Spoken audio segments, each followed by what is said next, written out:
Hey there guys, welcome back to my channel. Today I am going to draw a portrait of KK. At first I am coloring the face using brown and light orange.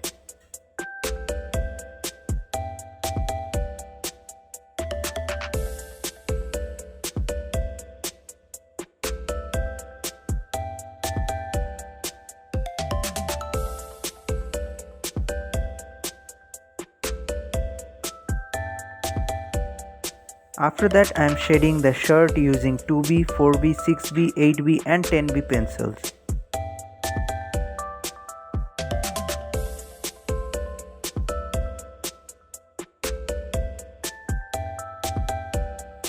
Like the video if it helped you and subscribe the channel for this kind of tutorials.